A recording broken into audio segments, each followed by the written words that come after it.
Morning guys, happy Monday morning motivation.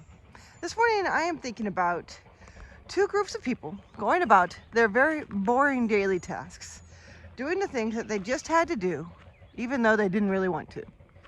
I'm thinking about a group of soldiers who drew the short straw and got the most boring job. And I'm thinking of a group of women who also kind of drew the short straw and had to go do the thing they least wanted to do. The errand that they did not want to do that because it reminded them of hard things that they had just recently experienced. But in the midst of this mundane day, this time where they didn't expect much, they were kind of bored and very frustrated. Yeah, I think frustrated is a good way to say it. The women were frustrated because they didn't expect to have to do this.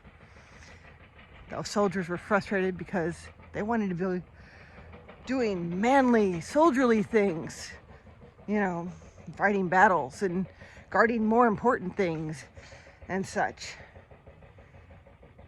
But in the midst of that, faithfulness in the midst of frustration, there was an encounter. An encounter with Jesus himself.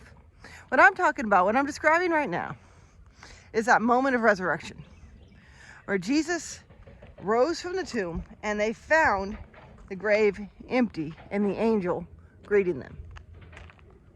Well, because the women knew Jesus, because they had experienced his presence, because they understood who he was, because they trusted that he was good, they, though they were fearful, were also joyful, and they ran with joy. But the soldiers, they didn't know Jesus. They didn't know anything about him. All they knew was the rumors they had heard, and they weren't good. There were rumors of him being weird. There were rumors of him being disorderly. There were rumors of him being rebellious. And so when this extraordinary event happened, the soldiers also were filled with fear, but they fell down dead. So those who knew Jesus and were aware of how good he was, when something extraordinary happened, they reacted with joy and running. And those who didn't know Jesus experienced that exact same thing. They fell down dead or fainted as if dead. They were catatonic. They were useless. So here's what I have to encourage you with today. God is in the midst of doing extraordinary things. We are on the very cusp of Pentecost, of a time of new revelations, of extraordinary workings in the Holy Spirit. And when God reveals himself to those who know him and those who don't, how you react will reveal how you know him or whether you do at all.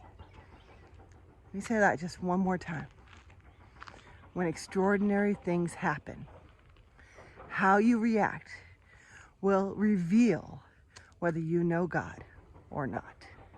Whether you are filled with joy because God is being active and you trust that a good God who is active in your life will produce good things. Or will you be fearful and useless, stuck, frozen, as in dead, because you don't know that God and you have no idea what to expect. All right, guys, I love you. I'll talk to you later. Bye-bye.